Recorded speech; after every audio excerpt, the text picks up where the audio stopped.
Muy buenas con todos, mi nombre es Ana Elizabeth Hurtado Guaraca y el día de hoy voy a sustentar de manera individual mi exposición titulada La ética en el cuidado, el corazón del desempeño profesional en enfermería. He decidido enfocar mi carrera, la enfermería, desde esta perspectiva porque a menudo se piensa que nuestra labor es puramente técnica o procedimental. Colocar una vía, monitorizar signos vitales o administrar un fármaco. Sin embargo, detrás de cada una de estas acciones clínicas existe una dimensión ética invisible pero vital. La ética no es un accesorio teórico, es la brújula que guía nuestro juicio cuando las papas queman en el hospital, cuando nos enfrentamos al dolor humano o a las decisiones de vida o muerte, y a la vulnerabilidad total de nuestros pacientes. Hoy los invito a acompañarme en este análisis profundo sobre cómo la praxis y la moral se unen para formar a un profesional de excelencia.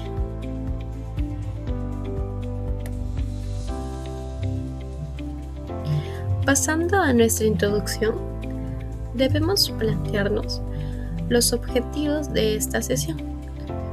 Esta sustentación no busca solo repetir códigos deontológicos que ya están escritos, sino entender su aplicación real. Como primer objetivo, analizaremos cómo los principios bioéticos universales se integran directamente en nuestro método científico. Así es, el proceso de atención de enfermería, conocido como PAE. Como segundo objetivo, identificaremos los dilemas éticos más comunes que sacuden los pasillos de un hospital moderno. Y finalmente, el tercer objetivo es proponer estrategias concretas para mantener una práctica humanizada y legal. En un sistema de salud que muchas veces se encuentra saturado o despersonalizado, la enfermería debe alzarse como la defensora número uno de la dignidad humana. Ese es el verdadero norte de los objetivos que revisaremos hoy. Antes de profundizar en la práctica clínica, es de vital importancia que aclaremos la base teórica y no confundamos tres términos que la gente suele usar como sinónimos: la ética, la moral y la deontología. Vamos a desglosarlos con calma. La moral es el cimiento, es el conjunto de normas, costumbres y valores que aprendemos en nuestra familia, en nuestra cultura y en la sociedad.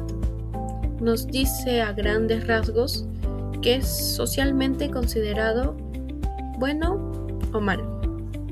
Por otro lado, la ética es la filosofía de la moral. Es cuando nosotros, como universitarios y profesionales, nos sentamos a reflexionar críticamente. ¿Por qué esto es correcto? ¿Cuál es el sustento científico y humano detrás de esta acción? Y por último, tenemos la deontología, que es la ética ya legislada y aterrizada exclusivamente al campo laboral. Son los deberes y obligaciones que juramos cumplir al colegiarnos. Como bien se resume en la gráfica de la pantalla, la moral nos dice qué hacer en la vida diaria. La ética nos explica el porqué profundo y la deontología nos obliga legalmente como profesionales de la salud. Ahora bien, ¿cómo se vincula esto con el quehacer diario? Los enfermeros no improvisamos. Utilizamos el proceso de atención de enfermería, el PAE, y cada una de sus 5 etapas está impregnada de ética. En la etapa de valoración, cuando recolectamos datos, la ética nos exige aplicar la escucha activa, y respetar al máximo la intimidad física y el pudor del paciente al examinarlo. En la etapa de diagnóstico utilizamos la taxonomía Nanda. La ética nos exige objetividad científica. No podemos diagnosticar basándonos en prejuicios o estigmas sobre el estilo de vida del paciente. En la planificación y ejecución apoyamos en los criterios NOC y las intervenciones NIC. La ética nos obliga a elegir y ejecutar aquellos cuidados que garanticen la máxima seguridad, minimizando el dolor y evitando complicaciones. Y finalmente, en la evaluación, la ética nos pide honestidad profesional. Si el paciente no mejoró, debemos tener la madurez de admitirlo y replantear el plan de cuidados. El PAE sin ética sería un algoritmo frío y sin alma.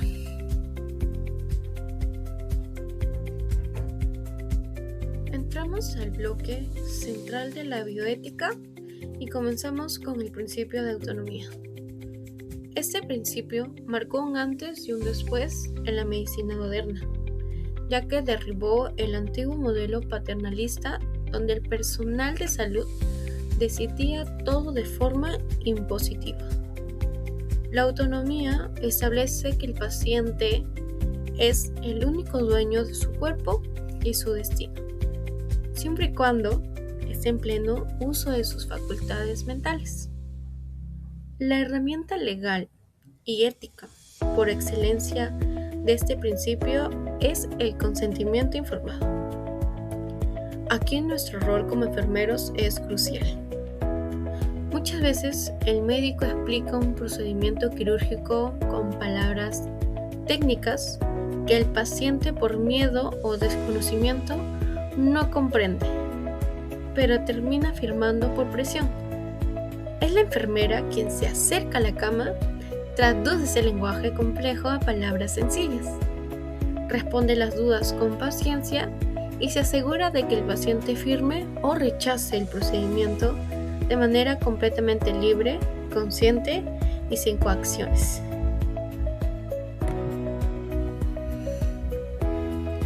El segundo pilar es el principio de beneficencia, que se define como la obligación moral de actuar siempre buscando el máximo beneficio integral para el paciente. En enfermería, ir con la beneficencia significa romper con la atención mecánica. No somos robots que solo entran a la habitación a colgar un suero o cambiar una sonda por cumplir un horario. Somos profesionales que brindamos un cuidado holístico. Aplicamos la beneficencia cuando gestionamos el dolor de un paciente de manera oportuna, cuando acomodamos sus almohadas para mejorar su mecánica ventilatoria, o cuando dedicamos 2 minutos a escuchar sus temores antes de una cirugía. Pero ojo, hacer el bien también nos exige competencia científica. Una enfermera que no se actualiza, que no lee sobre prácticas basadas en la evidencia o que aplica técnicas obsoletas, está vulnerando la beneficencia porque no está ofreciendo el mejor cuidado disponible en la actualidad.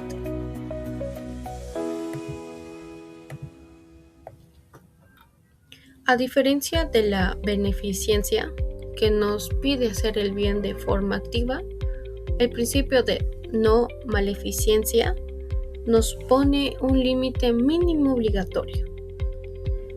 Primum non nocere, es decir, primero no hacer daño. No podemos infligir dolor o daño innecesario de manera intencional. En nuestro día a día, este principio es la base de la cultura de seguridad del paciente. ¿Y cómo lo aplicamos? De forma muy concreta. Cuando revisamos meticulosamente los correctos antes de administrar un fármaco, verificando paciente, dosis, vía, hora y medicamento correcto, o cuando realizamos un lavado de manos clínico estricto de 5 momentos para no transmitirle una infección intrahospitalaria al paciente, o cuando nos aseguramos de dejar las barandas de la cama arriba en un paciente anciano con riesgos de caídas. Omitir estas medidas de seguridad por flojera o prisa es una violencia directa y gravísima al principio de no maleficencia. El cuarto principio bioético es la justicia, que se traduce como la equidad en la distribución de los cuidados y los recursos sanitarios. En los sistemas de salud actuales, donde muchas veces nos faltan insumos, camas o personal, el principio de justicia se convierte en un desafío titánico para la enfermería.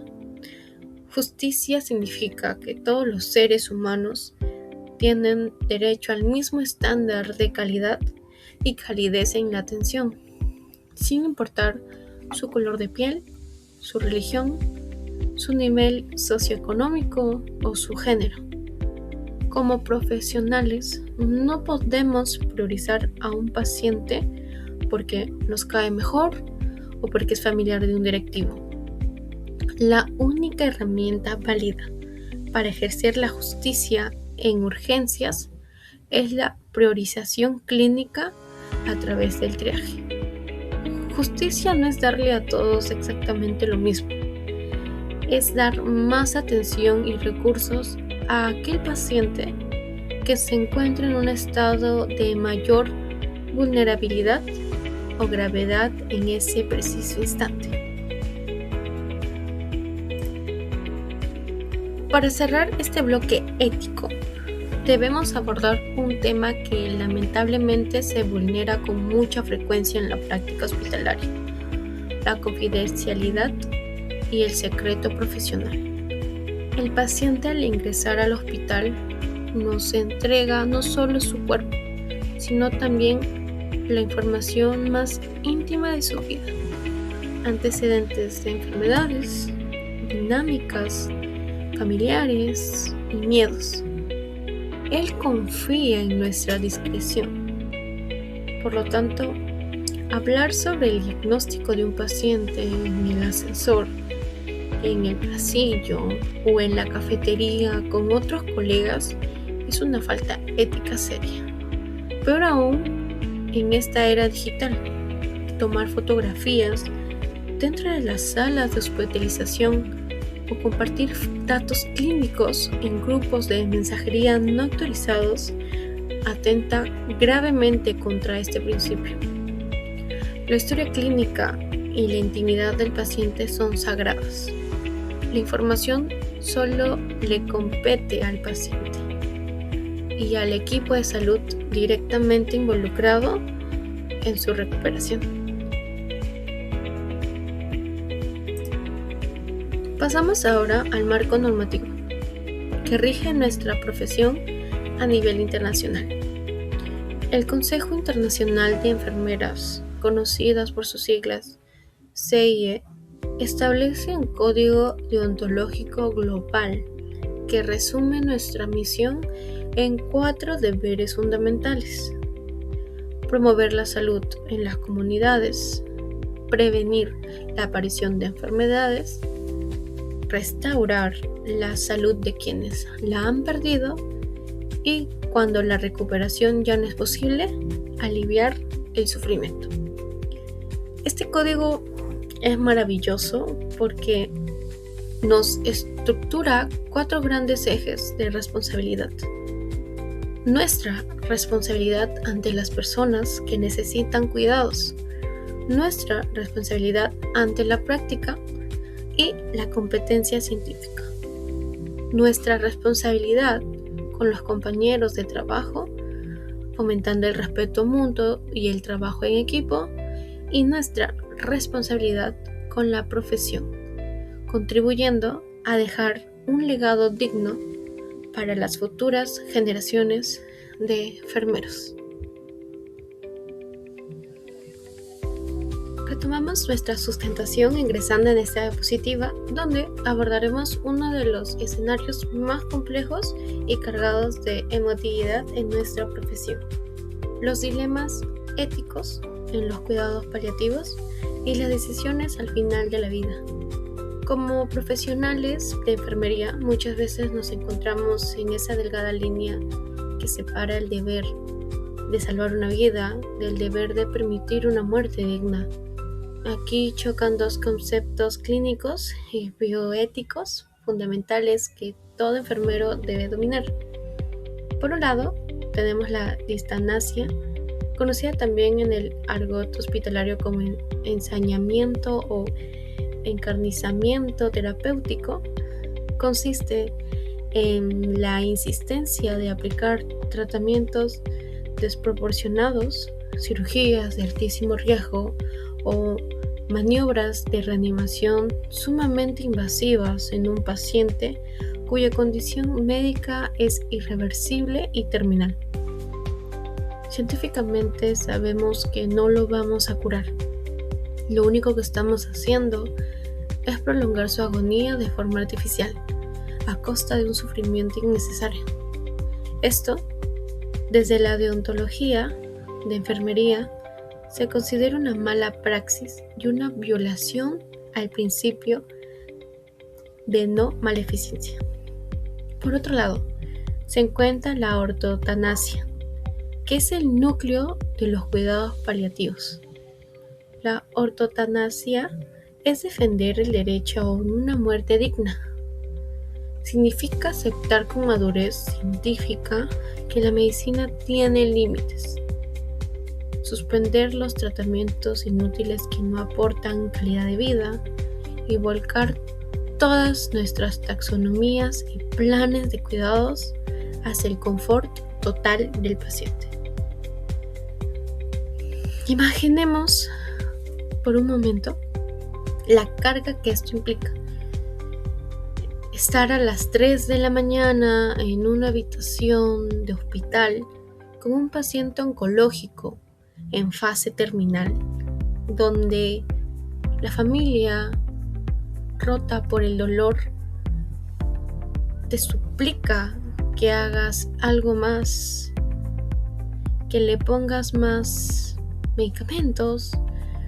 Nuestro rol didáctico y ético en ese momento es sentarnos con esa familia y explicarles con infinita compasión que el mayor acto de amor y beneficencia ya no es pincharlo ni conectarlo a una máquina, sino asegurar que no tenga dolor, que esté limpio, que escuche su música favorita y que parta rodeado de amor. Eso es aplicar la ortotanasia, y es un dilema que requiere tanta preparación científica como templanza moral.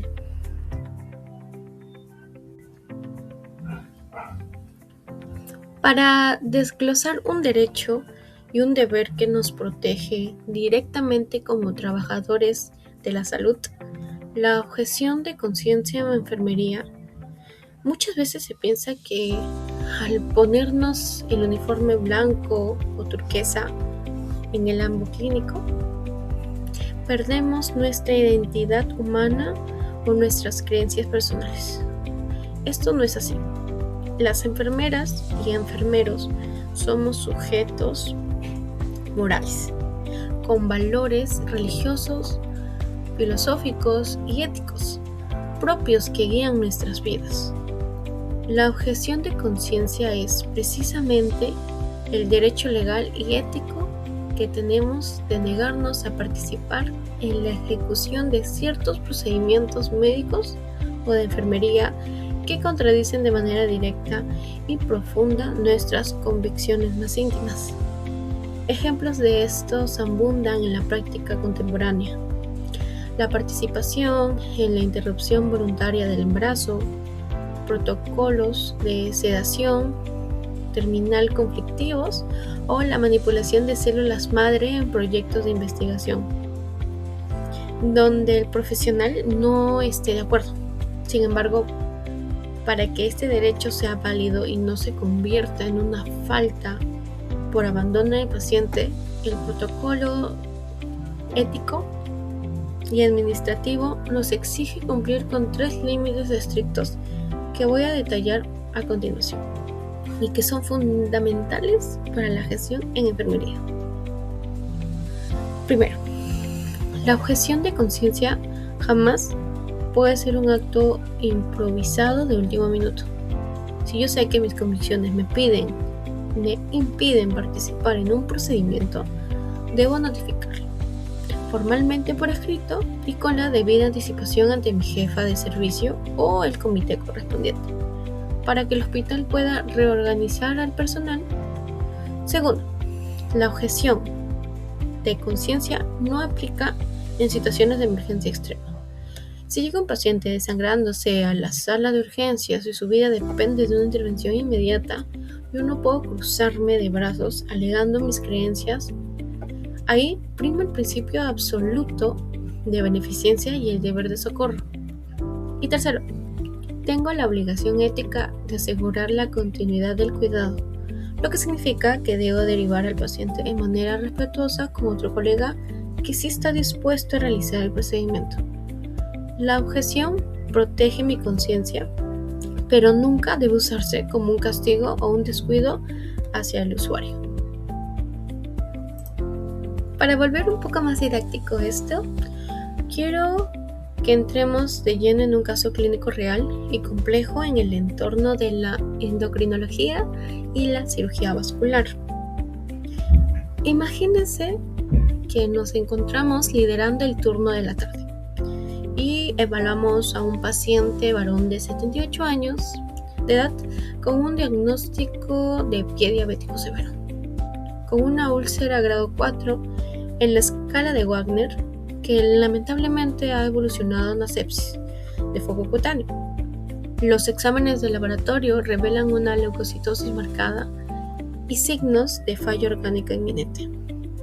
Tras la junta médica, la indicación es contundente. Se requiere una amputación quirúrgica supracondilia de urgencia para frenar la infección y salvarle la vida. Sin embargo, al momento de realizar la visita y presentarle el consentimiento informado, nos topamos con un muro. El paciente está perfectamente lúcido, orientado en tiempo, espacio y persona. Pasa el examen cognitivo sin ninguna alteración y con total firmeza y tranquilidad nos dice: señorita enfermera, yo he vivido toda mi vida completa. He trabajado la tierra con mis 2 piernas. No voy a permitir que me corten la pierna a estas alturas. Prefiero irme a mi casa y estar con mis hijos y morir en paz. Aquí se desata un conflicto ético descomunal. Vamos a hacer un análisis con el método de la balanza para desmenuzar las 2 posturas en pugna, porque ese es el tipo de encrucijadas que alargan las discusiones en los comités de ética. Por un lado, analizamos la postura del equipo médico asistencial y nuestro propio instinto profesional nos mueve al principio de beneficencia y de no maleficencia. Nuestro conocimiento científico nos dice que si ese paciente se va a su casa sin la cirugía, va a ser un shock séptico y va a fallecer en cuestión de días. Sentimos el deber moral de salvarlo, de convencerlo, casi de rogarle, porque dejarlo ir se siente internamente como si estuviéramos fallando en nuestra misión de restaurar la salud. Pero ahora, pongámonos en los zapatos de ese adulto mayor de 78 años. Analicemos su perspectiva psicológica y social. Para él, perder una extremidad a su edad no es solo una cirugía. Significa perder su independencia, verse postrado en una cama, convertirse en lo que él considera una carga para sus hijos y perder su dignidad e identidad. Él prefiere priorizar la calidad de su muerte sobre la cantidad de una vida con discapacidad. Su principio de autonomía está en su máxima expresión. ¿Qué hacemos entonces? ¿Tiene más peso el derecho del paciente a decidir cómo morir o el deber del profesional de obligarlo a vivir? Vamos a darle resolución científica a este dilema utilizando nuestra herramienta metodológica, el proceso de atención de enfermería. Ante una situación así, la enfermería no improvisa, sino que estructura un plan ético asistencial. Lo primero que en nuestra etapa de valoración y diagnóstico es identificar las etiquetas NANDA que están en juego. Muchos podrían pensar en colocar el diagnóstico de incumplimiento del tratamiento o afrontamiento ineficaz, pero analizándolo éticamente, el diagnóstico principal es toma de decisiones independientes o conflictos de decisiones, relacionado con la discrepancia entre el sistema de valores del paciente y las opciones del tratamiento del médico. Al trazar nuestros objetivos NOC, el criterio principal que debemos medir no es la sumisión del paciente al médico, sino la participación en las decisiones de atención de salud y el conocimiento del proceso de la enfermedad. Necesitamos asegurarnos de que su negativa no nazca de la ignorancia o de un mito. Por lo tanto, pasamos a las intervenciones NIC. Las principales intervenciones aquí se denomina asesoramiento y facilitación de la aclaración de valores. ¿Cómo lo ejecutamos en la práctica? Nos sentamos con el paciente en un ambiente privado, sin prisa, y le explicamos didácticamente paso a paso el curso clínico. Don Juan, si usted no se opera, la bacteria pasará a su sangre, sentirá más sueño, sus órganos fallarán y su vida terminará. Si tras agotar este esfuerzo de educación sanitaria, con la presencia de un psicólogo y de sus familiares, el paciente insiste de manera lúcida en su rechazo, el dictamen de la bioética es absoluto. Se debe respetar su autonomía.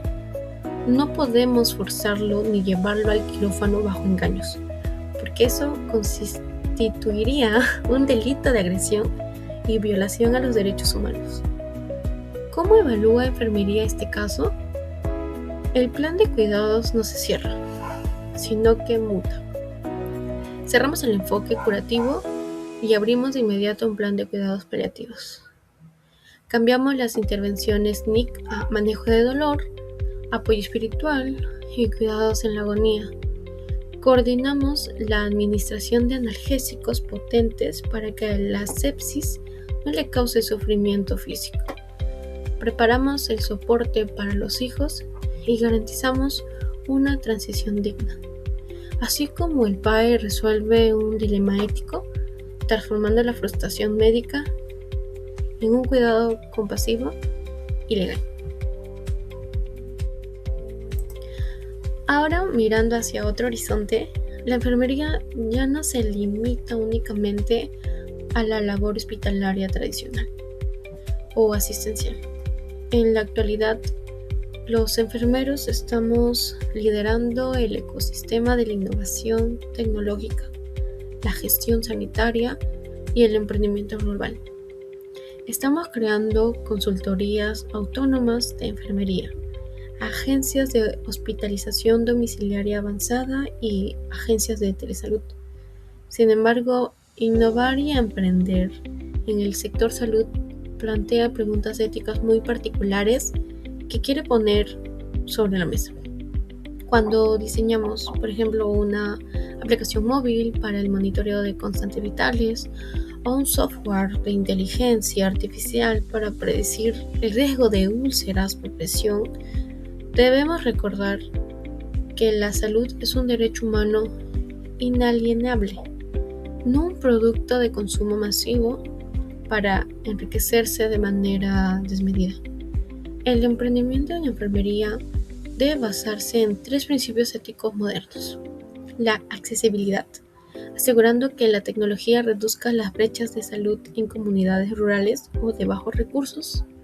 La sostenibilidad, creando proyectos viables en el tiempo y en un punto crítico en la actualidad. La seguridad tecnológica y la privacidad de datos, y gestionar historias clínicas eléctricas o datos biométricos a través de la nube, donde exige un blindaje cibernético y ético absoluto, porque la vulneración de esa información destruye la confianza terapéutica que tanto nos ha costado construir como profesión. Abordamos el mecanismo institucional que nos respalda ante encrucijadas tan severas como la que analizamos en el caso clínico anterior. El Comité de Ética Hospitalaria. Como profesionales de enfermería, es fundamental que sepamos que no estamos solos en la toma de decisiones complejas. Cuando el equipo asistencial, el paciente o la familia entran en un conflicto que parece no tener salida, se debe activar este órgano consultivo. El valor didáctico de este comité radica en su naturaleza multidisciplinaria e independiente. No está compuesto solo por médicos. Allí se sientan enfermeras de práctica clínica, abogados especialistas en derecho sanitario, psicólogos, biotecistas y, muy importante, un representante de la comunidad civil para dar una perspectiva ciudadana. Su función es revisar el expediente clínico, escuchar las posturas de todas las partes involucradas y emitir un dictamen basado en la jurisprudencia o los principios bioéticos. Es vital recalcar que sus resoluciones son de carácter consultivo y orientativo, es decir, no son una sentencia judicial, pero ofrecen un piso ético y un respaldo institucional invaluable que protege tanto la dignidad del paciente como la seguridad legal de los profesionales que estamos a pie de cama. Quiero que nos detengamos aquí porque considero que ese es un punto de quiebre en nuestro desempeño profesional. El autocuidado como un deber ético absoluto. Tradicionalmente se nos ha enseñado que la enfermera debe ser abnegada, sacrificada y soportar el cansancio en silencio por el bien del prójimo. Esa es una visión obsoleta y éticamente peligrosa. El código de deontología estipula con claridad que el profesional de enfermería tiene obligaciones con los pacientes, pero también tiene la misma responsabilidad de cuidar de su propia salud y seguridad. Nuestra labor nos expone diariamente al dolor, al sufrimiento, a la muerte y a turnos extenuantes de 12 o 24 horas, lo que nos hace terreno fértil para el síndrome de burnout o la fatiga por compasión. Y aquí viene la dimensión ética.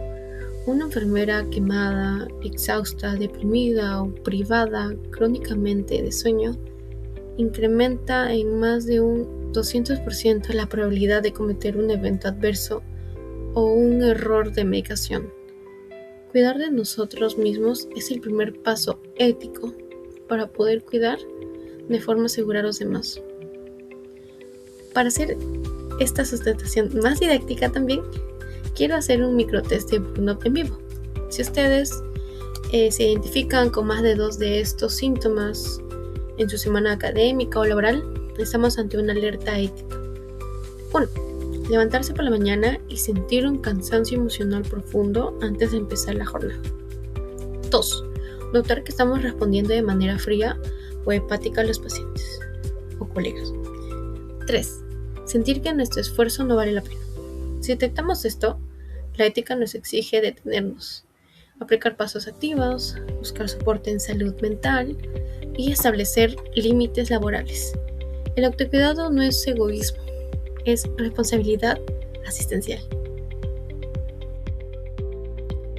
Para fijar las conclusiones de esta extensa y fructífera jornada de análisis, He sintetizado esta sustentación entre grandes ideas. Primera, la ética no es una materia teórica que se archiva tras un examen.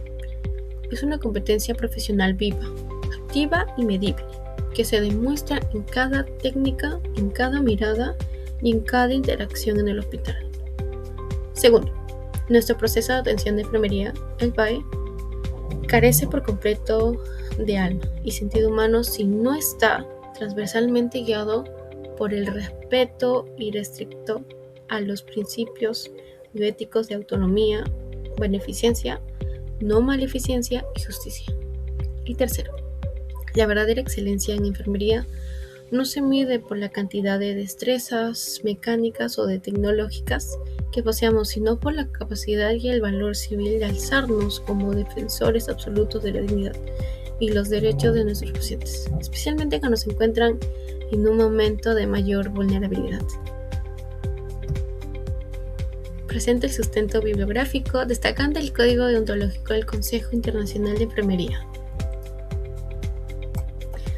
Finalmente, quiero agradecer de corazón su tiempo y cierro con la célebre frase de Florence Nightingale que nos recuerda que la enfermería es un arte que requiere una preparación tan dura y una devoción tan exclusiva como la del mejor pintor o escultor.